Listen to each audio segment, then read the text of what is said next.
장막문에 앉아 있다가 눈을 들어본즉 사람 셋이 맞은편에 서 있는지라 그가 그들을 보자 곧 장막문에서 달려나가 영접하며 몸을 땅에 굽혀 이르되 내 주여 내가 주께 은혜를 입었사오면 원하건대 종을 떠나 지나가지 마시옵고 물을 조금 가져오게 하사 당신들의 발을 씻으시고 나무 아래에서 쉬소서.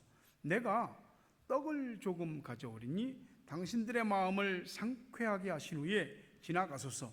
당신들이 종에게 오셨음이니이다. 그들이 이르되 네 말대로 그리하라. 아브라함이 급히 장막으로 가서 사라에게 이르되 속히 고운 가루 세 스아를 가져다가 반죽하여 떡을 만들라 하고 아브라함이 또 가축대 있는 곳으로 달려가서 기름지고 좋은 송아지를 잡아 하인에게 주니 그가 급히 요리한지라. 아브라함이 엉긴 젖과 우유와 하인이 요리한 송아지를 가져다가 그들 앞에 차려놓고 나무 아래에 모셔섬에 그들이 먹으니라. 그들이 아브라함에게 이르되 네 아내 사라가 어디 있느냐?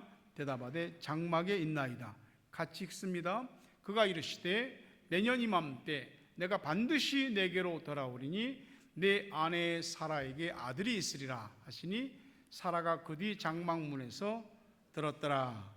아멘. 아이들 방학했는데 어떻게 지지고 볶고 잘 계시는 겁니까?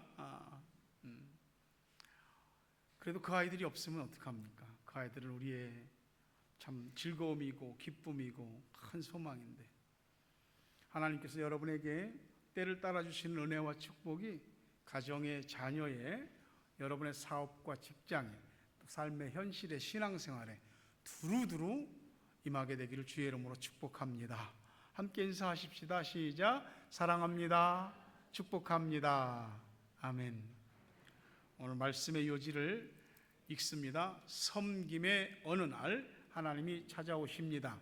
섬김은 내 인생의 가장 큰 소망을 해결받는 축복으로 연결됩니다. 아멘.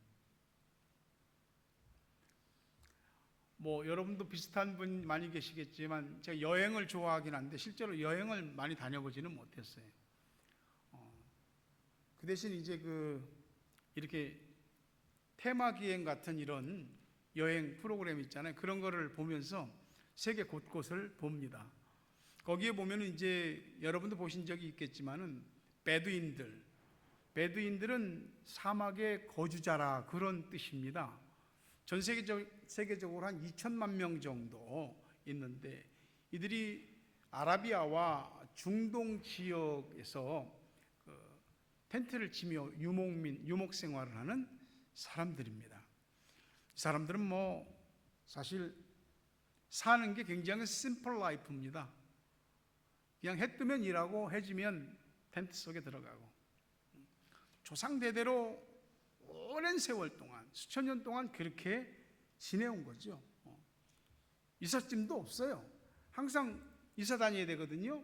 목초지를 따라서.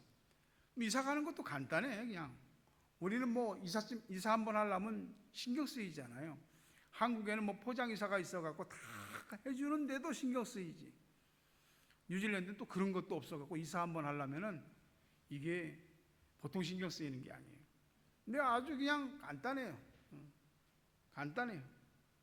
소유하고 있는 것도 거의 없어요. 땅도 없고 집도 없고. 광야 어디든 가서 천막 치면 거기가 자기 땅이고 자기 집입니다.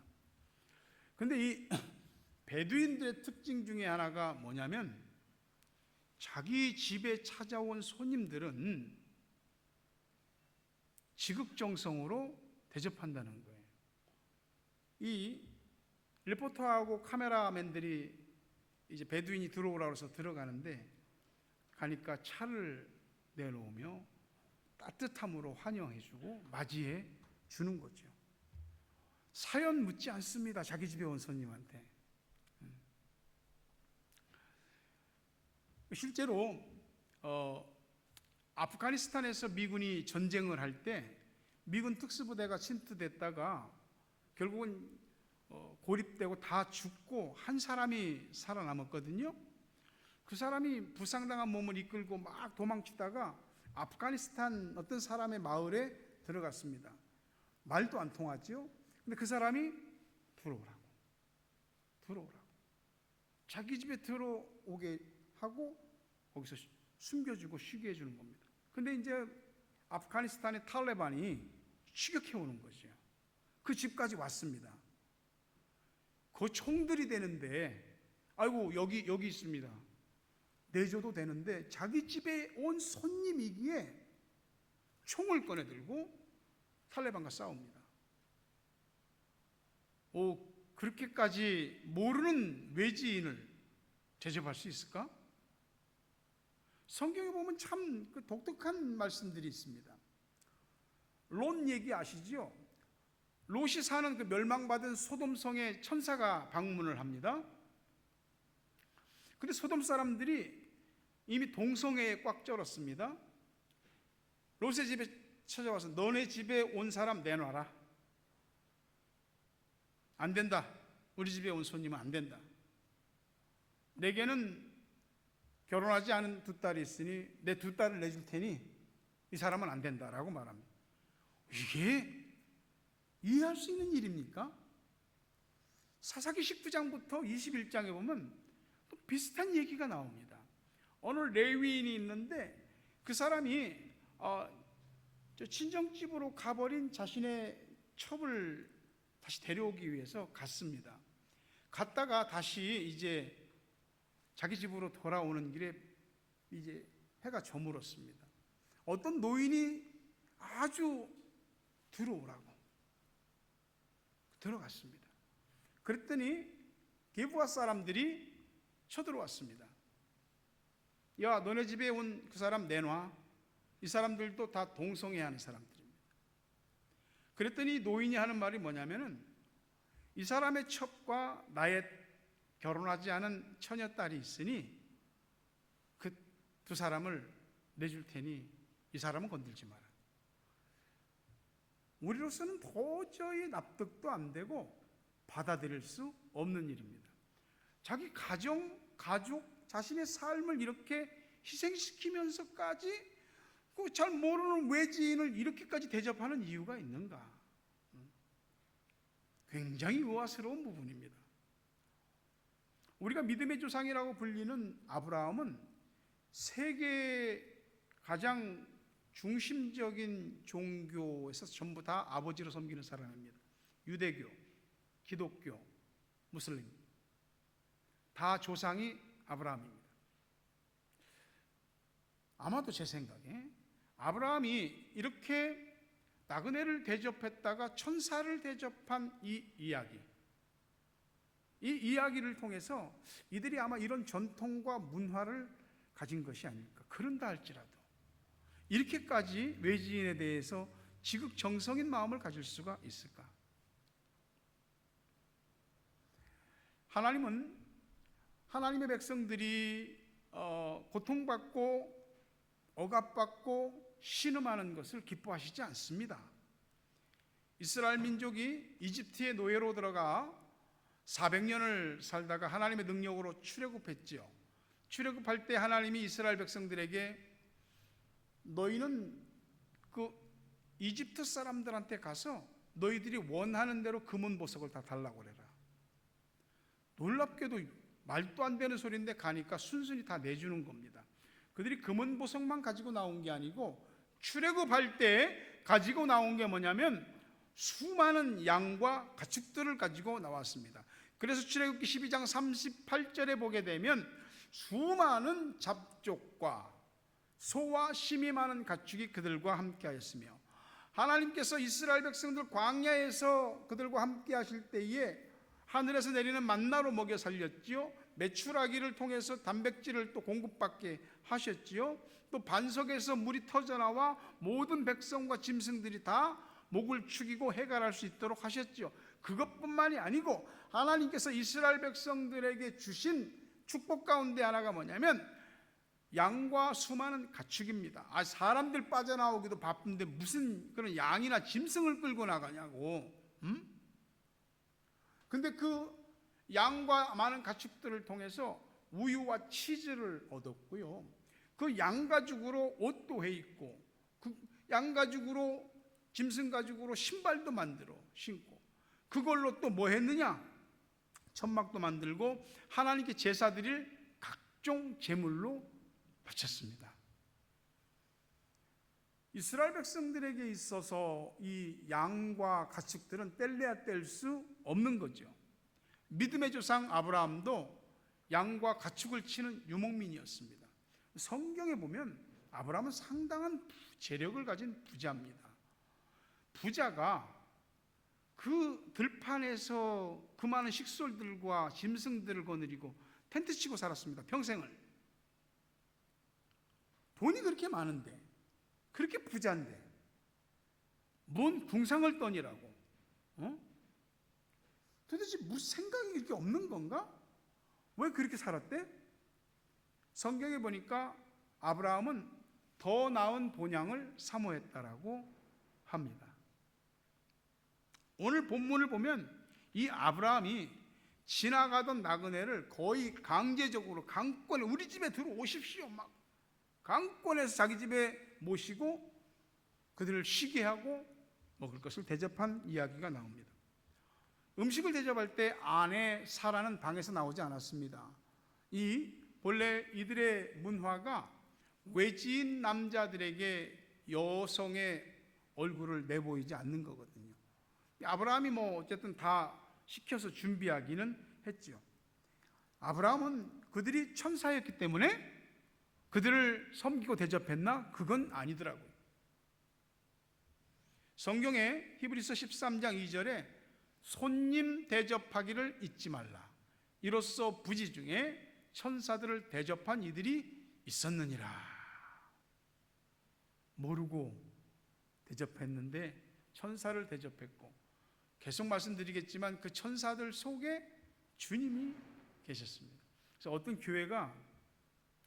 교회에 이렇게 방문하는 사람들이 있잖아요.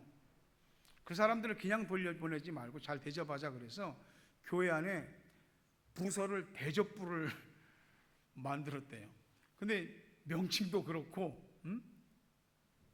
근데 어쨌든 교회들이 누가 교회를 찾아왔는데 빈손으로 보내지는 않는 그런 따뜻한 마음을 가지고 시작했답니다. 우리가 조국을 떠나서 외국에 나와서 삽니다. 여러분 몇 년씩 됐는지 다 모르겠지만은 외국에 나와 있으면은 아무래도 언어적인 향수도 있고 고국에 대한 향수도 있고 같은 나라 사람에 대한 이런 그리움도 있습니다. 외국에 나와서 지내다 보니까 서로 이제 잘 마음이 맞고 친하고 그런 사람들이 이렇게 모이게 되는 거죠. 차도 마시고 같이 여행을 하기도 하고 함께 식사를 하기도 합니다. 그런데 그렇게 서로 모이고 만나고 하는 과정에서 사람이 서로 불완전하잖아요. 그러니까 마음 상하는 일들이 있습니다. 껄끄러운 일들이 생겨요. 그래서 마음 문을 닫고 대문도 닫는 일들이 있습니다. 누군가를 이렇게 자기 집에 모셔서 영접하고 대접하고 하는 게 쉬운 일은 아니더라고요. 사실 한 끼 대접하는 것도 쉽지 않잖아요. 그런 면에서는 우리 교회 교인들이 당신들의 그 집을 오픈해서 이렇게 교인들 섬겨주시고 이런 건 참 귀하고 감사한 일이죠. 근데 아이들한테도 그랬지만 낯선 사람, 잘 모르는 사람에게 마음을 열고 그에게 일반적인 선이 아닌 훨씬 더 저렇게까지 해야 되나 싶을 정도로 잘해주는 그런 건 쉬운 일이 아니거든요. 섬김은 가장 대표적인 분이 예수님 아닙니까? 요한복음 10장 10절에서 12절 보면 도둑이 오는 것은 도둑질하고 죽이고 멸망시키려는 것뿐이요 내가 온 것은 양으로 생명을 얻게 하고 더 풍성히 얻게 하려는 것이라. 나는 선한 목자라. 선한 목자는 양들을 위하여 목숨을 버리거니와 삭구는 목자가 아니요 양도 제 양이 아니라. 이리가 오는 것을 보면 양을 버리고 달아나나니 이리가 양을 물어가고 또 해치느니라. 예수님은 당신 자신을 굿 셰퍼드, 선한 목자라고. 선한 목자라고. 모든 하나님의 종들이 이 마음을 품어야 되는 거죠. 제가 사건 목사였다면 어쩌면 벌써 도망갔을지도 모르겠습니다. 목회를 하다 보니까 목회는 가장 그 중점에 뭐가 있냐면 섬김이 있더라고요. 무한 섬김. 마치 부모가 자식들에 대해서 무조건적으로 무한 섬김하는 것처럼 목회에는 항상 그런 부분들이 있습니다. 마태복음 20장 28절에 보니까 인자가 온 것은 섬김을 받으려 함이 아니라 도리어 섬기려 하고 자기의 목숨을 많은 사람의 대속물로 주려 합니다. 남보다 더 뭐든지 커지고 싶은 거, 또 위가 되려고 하는 거, 으뜸이 되려고 하는 거, 이거는 모든 사람들이 표현을 하든 하지 않든 기본적으로 가지고 있는 사람의 속성인 것 같습니다. 예수님이 반대로 말하네요. 섬기는 자가 큰 자다, 종이 으뜸이다. 대부분 사람들은 오늘날은 에고이즘이 굉장히 강하다 보니까 나를 알아줘야 되는 겁니다. 부모도 나를 알아줘야 되고 또 누군가도 나를 알아줘야 되고, 우리 삶에서 누군가 나를 알아주지 않는다라고 하는 건 내가 배척당하는 것 같고 외면당하는 것 같고 이렇게 옆으로 제낌을 당하는 것 같아서 감정이 틀어지죠. 그때는 기분도 나빠지고 인간관계의 온도가 달라지게 됩니다. 솔직히 얘기해서 누가 나를 섬겨주면 좋지요. 섬기는 것은 형식적으로 하는 거 아니면 진짜 섬기는 건 어렵긴 합니다. 낮은 자리 가서 섬기는 걸 잘하지 않으려고 하는 것은 그게 힘들기 때문에 그런 거예요. 그래서 항상 가정에서도 사회에서도 또 세계적으로 다 시끄러운 겁니다. 부부 간에도 서로 섬김이, 부모 자식 간에도 서로 섬김이, 친구 간에도 서로 섬김이, 또 인간관계 속에서도 서로 섬김이, 교회에서도 서로 섬김이, 이런 것들이 쉽다고 할 수는 없지만은 해야 하는 일입니다. 복이 누구에게 임하겠나? 먼저 섬기는 사람에게 하나님의 복이 임합니다. 마태복음 5장 46절 48절 보니까 너희가 너희를 사랑하는 자를 사랑하면 무슨 상이 있으리요? 세리도 이같이 아니하느냐? 또 너희가 너희 형제에게만 무난하면 남보다 더하는 것이 무엇이냐? 이방인들도 이같이 아니하느냐? 그러므로 하늘에 계신 너희 아버지의 온전하신 것 같이 너희도 온전하라. 주님을 믿는다는 게 뭔가? 예수를 믿는다, 위에 계신 하나님을 믿는다라는 것은 그래서 세상 사람들과 다른 측면이 있다는 거 아니겠습니까?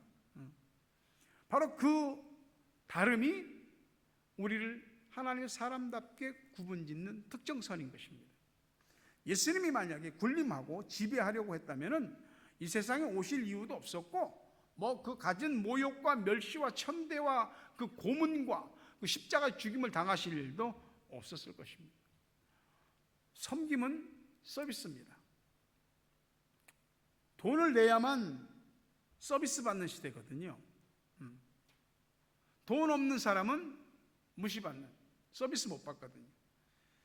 하지만 섬김은 그 유무를 떠나서 누군가를 위하는 서비스, 또 내가 할 수 있고 없음을 떠나서 섬겨야 될 기회가 주어졌을 때는 그 섬김의 일을 감당하셔야 됩니다. 그건 누구를 위함도 아니고 결국 자기 자신을 위한 것입니다. 아브라함이 모르는 가운데 천사를 대접했다 합니다. 성경에 보니까 날이 뜨거울 때 텐트 앞에 앉았다. 날이 뜨거운데 뭐 한다고 그 텐트 앞에 앉아 있나고? 좀 시원한 그늘 가서 좀 앉아 있지. 섬길 게 뭐 없나? 섬김이라는 건 막 닥쳐서 하는 게 아니고 사실은 그 일에 대한 관심과 의식의 문제인 거죠. 그렇게 햇빛이 뜨거운데도 그 앞에 앉아 있다가 눈을 들어서 바라봐 보이는 겁니다. 섬김에 대해서 관심도 있고 의식도 있으면 보입니다. 섬겨야 될 사람이 오는구나. 내가 섬겨야 할 어떤 일이 내 눈에 보이는구나. 주님이 다 대접받으시고 축복하시죠. 내가 내년 이맘때 반드시 돌아온다. 너한테 아들이 있으리라. 그 지나가는 나그네인데 뭐 그렇게 우유, 치즈, 송아지 요리, 고운 밀가루로 이렇게 음식을 해갖고, 지금이야 밀가루가 흔하지만 과거에는 밀가루 만드는 게 어려워갖고요. 그런 건 굉장히 고급 요리입니다.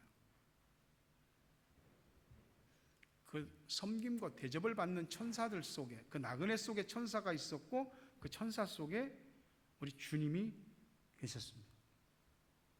맛있게 잘 먹고 축복하시는데요, 내년 이맘때 다시 올 건데 사라에게 아들이 있으리라. 아니, 전에 뭐 아들 주시겠다고 약속하셨는데 뭐 이게 무슨 축복이야? 축복이죠. 약속은 하셨지만 아브라함의 나이는 99세, 아내 사라의 나이는 89세, 이미 생물학적 신체의 나이로는 자식을 낳을 수 없는데 하나님께서 은혜를 베푸셔서 임신을 하게 하시고 출산을 하게 하시고, 이 사라가 유모를 세워서 젖을 먹였을 것 같아요. 사라가 자기 젖을, 90세 된 여성이 자기 젖을 먹여서 이삭을 키웠습니다. 그때 대히트했던 곡이 있죠. 야야야 내 나이가 어때서 아들 낳기 딱 좋은 나이인데, 참 하나님의 은혜가 얼마나 큰지. 내 것을 내놓지 않고는 섬기지 못하더라고요. 섬기면 마음도 들어가고 시간도 돈도 들어가더라고요. 너무 크게만 섬김을 생각하면 말이죠, 아유 나는 못해, 크게 생각하지 마십시오. 꼭 음식 대접이 섬김이겠습니까? 작은 것부터 할 수 있는 거 하면 되죠. 그죠? 여러분의 가정에서도 부모로서 자녀를 섬기는 게 이게 얼마나 큰 사명이고 또 큰 축복인지, 교회에서도 작은 교회든 큰 교회든 어쨌든 있어야 될 사람들은 다 있어야 되거든요. 살림이 큰 살림이든 작은 살림이든 있어야 될 기본적인 건 다 있어야 되잖아요.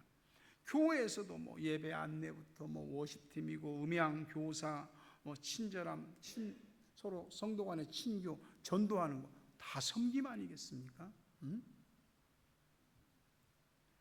마태복음 7장 12절에 보니까 그러므로 무엇이든지 남에게 대접을 받고자 하는 대로 너희도 남을 대접하라. 이것이 율법이요 선지자니라. 다른 사람이 나한테 해줬으면 하는 바라는 거, 그것처럼 네가 남을 대접해라. 그게 율법이요 선지자, 그것이 성경의 가르침이라고. 예수님이 본을 보이셨죠. 세족식 하면 발을 씻겨주셨고, 하늘을 버려 땅에 오셨고,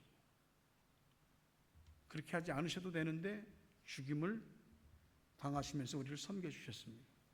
사도행전 20장 35절에 주 예수께서 친히 말씀하신 바 주는 것이 받는 것보다 복이 있다 하심을 기억하여야 할지니라. 줄 수 있는 거 주십시오. 난 없거든. 여러분, 입술 열어서 복음 줄 수 있잖아요. 예수 믿으라고. 영혼 구원을 위한 가장 큰 섬김이고 하늘에서도 가장 상이 큽니다. 여러분이 그것이 진정 알아들었고 깨달았고 또 믿는다면 가서 영혼 구원을 위한 입술을 열은 전도의 섬김을 하십시오. 누구나 다 힘들고 버거움이 있죠. 그래서 섬길 마음을 다 버린다면 아무도 자기 자신을 돌아보는 사람이 없을 겁니다. 내년 이맘때 여러분에게 좋은 일이 있을 겁니다. 옆 사람에게 이야기하십시오. 내년 이맘때 당신에게 좋은 일이 있을 겁니다. 시작. 내년 이맘때 당신에게 좋은 일이 있을 겁니다. 몰라, 말은 이렇게 했어도 당장 내일 좋은 일이 있을 수도 있습니다.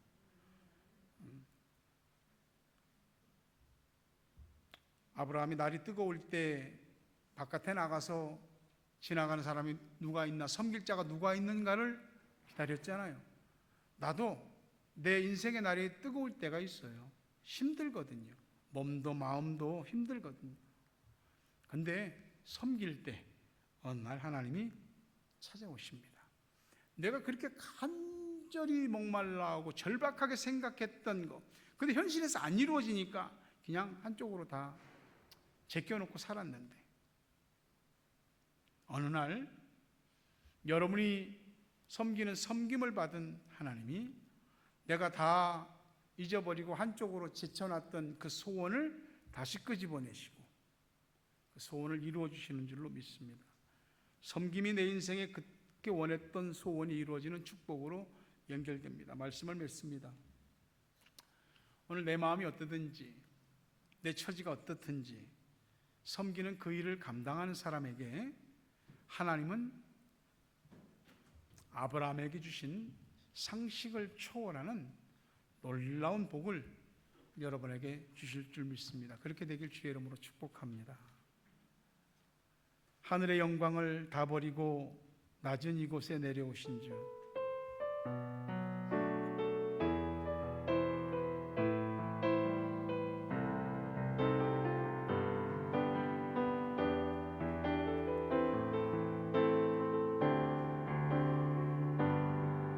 하늘의 영광, 하늘의 영광을 다 버리고 낮은 이곳에 내려오신 주, 죽기까지 나를 사랑하신 그 사랑 얼마나 큰지 우리가 높아지면 그가 낮추시니, 우리가 낮아지면 그가 높이시니, 하나님이 원하시는 세상으로 나 자신을 낮추니 섬김으로 하늘의 영광을, 하늘의 영광을 다 버리고 낮은 이곳에 내려오신 주, 죽기까지 나를 사랑하신 그 사랑 얼마나 큰지 우리가 높아지면 그가 낮추시니, 우리가 낮아지면 그가 높이시니, 하나님이 원하시는 세상으로 나 자신을 낮추니,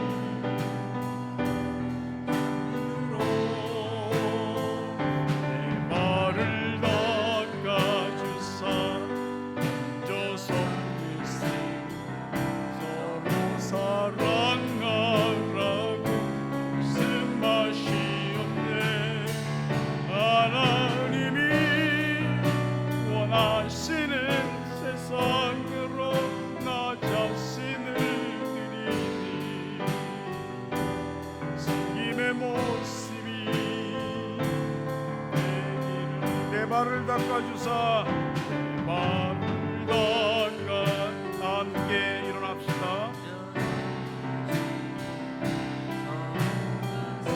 사랑하라고 말씀하시었네. 원하시는 세상으로 나 자신을 드리니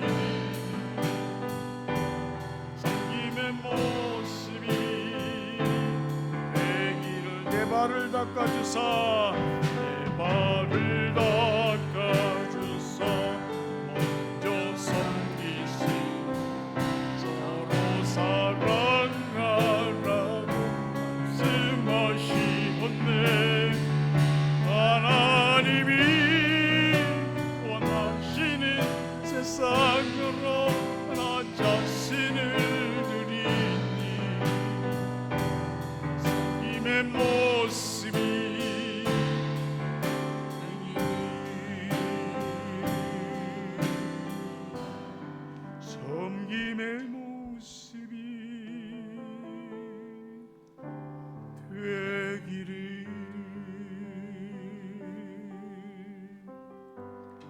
합심해서 같이 기도하면 좋겠습니다.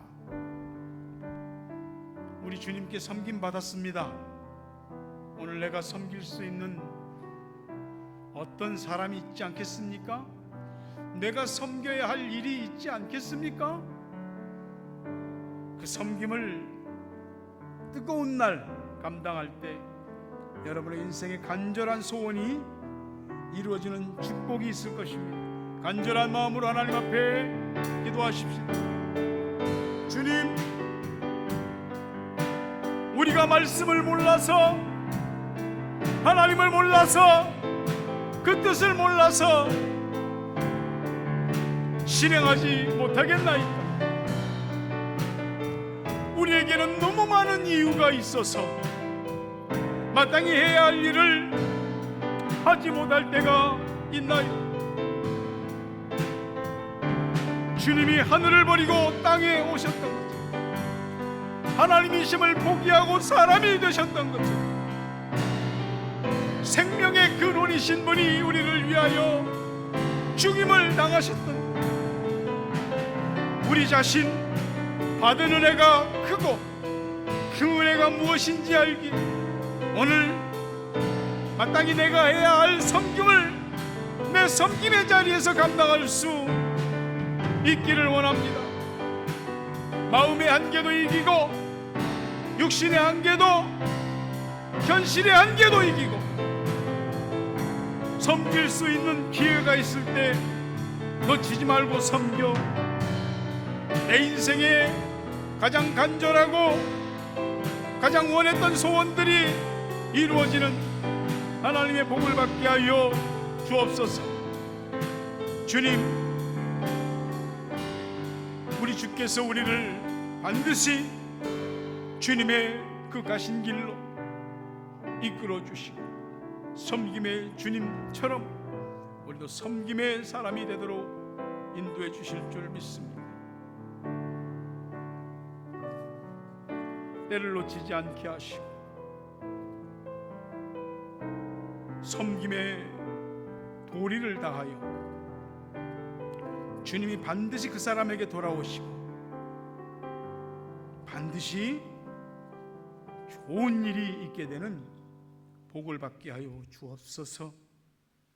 예수 그리스도의 은혜와 하나님 아버지 사랑과 성령님 교통하심 은혜와 복 주심이 오늘 주님의 섬김을 본받아 섬김의 자리에서 섬김의 일을 감당하기 원하는 성도들 머리, 그리고 하나님의 은혜와 복을 받기 원하는 저들 위에, 가정 위에, 자녀 위에, 생업 위에, 고국 땅과 세계 각처에 있는 사랑하는 우리 가족들, 기도의 동역자들 위해, 오늘 함께 찾아와 예배하는 믿음의 식구들, 새로운 얼굴들 머리머리 위에 이제부터 영원토록 함께 있을지어다.